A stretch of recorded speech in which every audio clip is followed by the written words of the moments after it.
All right, welcome back. I want to discuss Louis Eriksson today, as tonight he plays his 1,000th game as a member of the NHL against his former team, the Dallas Stars. I currently have a Dallas Stars jersey, but unfortunately it is a fake, so I'm working on getting another one. Um, I was really pumped to have the neon green Stars jersey, but really disappointed when it came and I found out it was a fake. So please disregard that, but I'm going to be straightforward with you about it. So Louis Eriksson, Left-Wing Loui, left winger, 6'2", about 180 pounds. Been kind of a polarizing player for some organizations. So we'll get into it. Started in the 06-07 season with the Dallas Stars, where he was there through the 2012-2013 season. He set all of his career highs in assists, goals, and points with the Dallas Stars. He had a career high goal scored of 36, which is in his third season. It was kind of disappointing to see his goal scoring peak there because he was such a great player. He was getting into the gritty areas, but he also had a wicked shot on him. It looked like that year he had the potential of being a 45 to 50 goal scorer. He was still young. He was coming along, so kind of sad to see that's kind of where his peak was in terms of goals scored. But he stayed fairly consistent throughout his career in terms of being a goal scorer. So was it the 2010-2011 season? He had a career high of 46 assists and a career high of 73 points. 73 points in 79 games. It's a good season. Nothing to sneeze at there. In fact, he had several good seasons with the Dallas Stars. He was a fantastic player for the Stars, a very adverse player. And he was someone who would get into the dirty areas. He would stand in front of the goal and play a gritty game, and that was a lot of fun to watch. And he was really good at it. So at the end of the 2012-2013 season, he signs with Boston. Didn't really get off to a great start in Boston, but it wasn't horrible. He was still scoring at over a point a game. And he progressively got better as he fit in with the system. But by his last season, where he reached the 30-goal peak yet again, had 66 points in 82 games, which is a great season. It's not like he was he wasn't playing on the first line that year. There were games where he was, but he was predominantly a second line winger with David Krejci, and David Krejci, fantastic player. Bruins miss him a lot this year.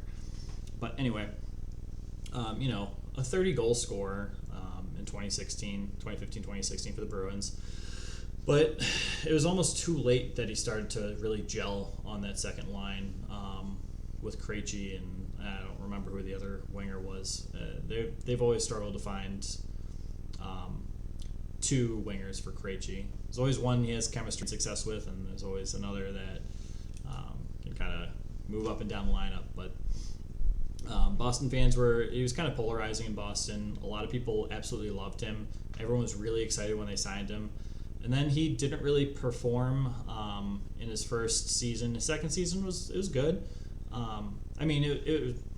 It was very good, but for Boston standards, they've been very spoiled with having a number of 20-goal scorers on the team who do more than just score goals.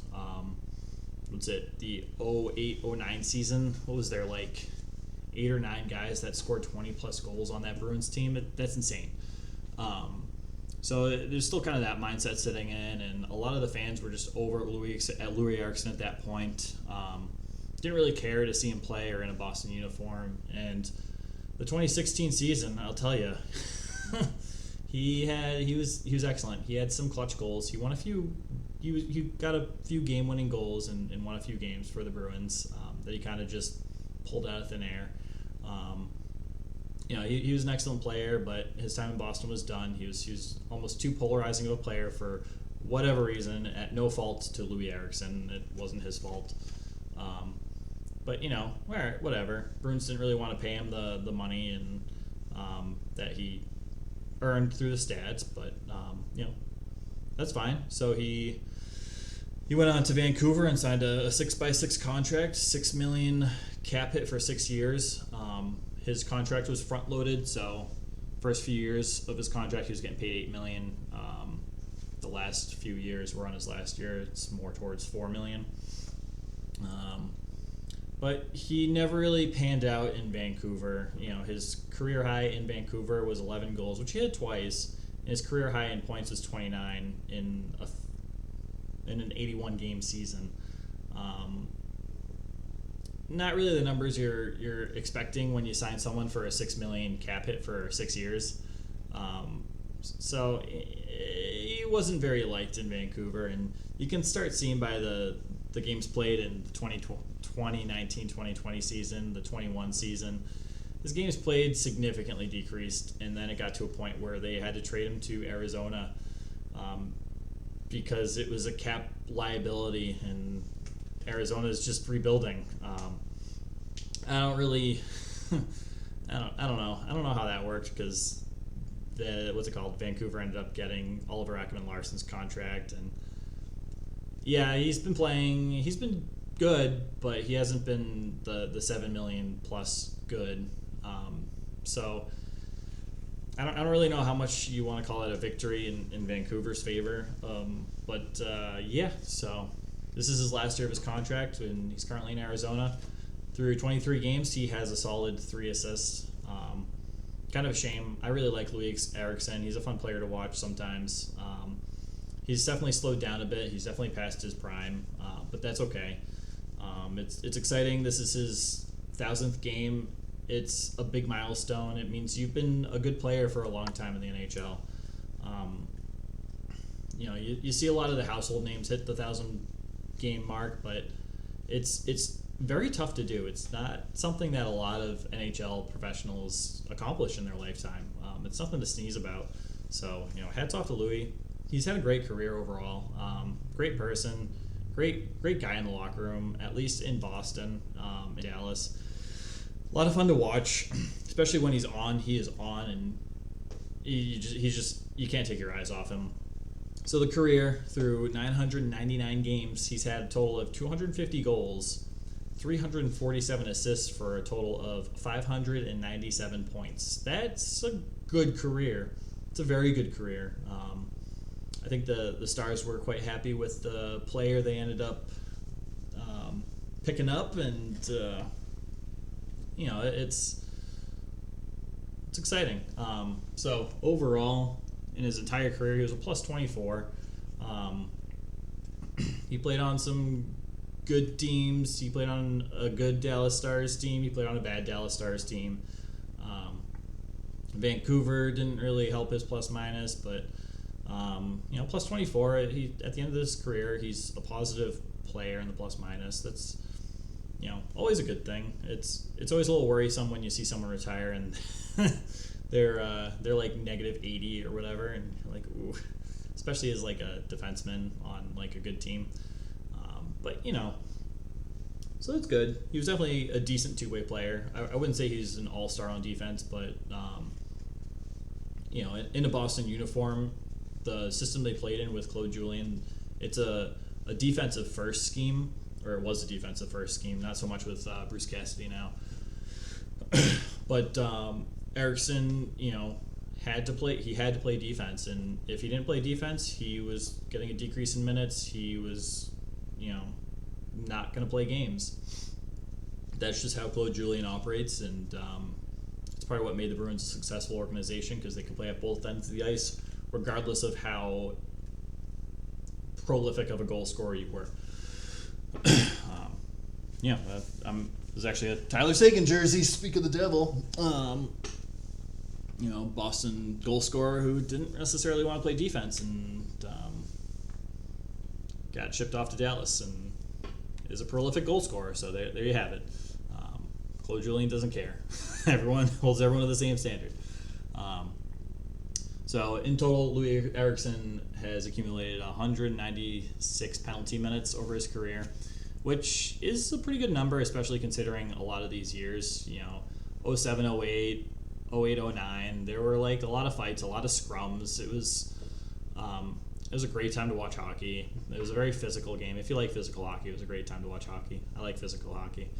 Um, there were fights every game. There were goons. There were cheap shots being taken, and no one was really being held accountable to, I don't know, the standard a few years ago. I don't want to say the standard today because we don't really know what we're getting with the suspensions and stuff nowadays. But anyway, his overall shooting percentage for his career was 12.8%, which is great.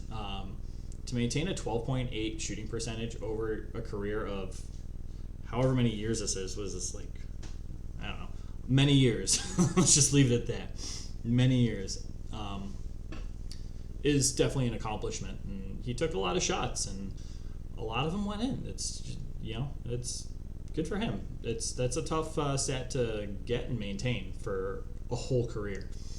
So that one really stood out to me. His almost 13% shooting throughout his career. It's a highly respectable number. Well, again, last year of his 6x6 contract. I don't know what the future for Loui Eriksson beholds. I think he's not done playing hockey, but I don't think a team will sign him to a league minimum NHL contract. I think he'll have opportunities to play in the AHL. I don't think he'll take it. So his career might be done at this point after this year.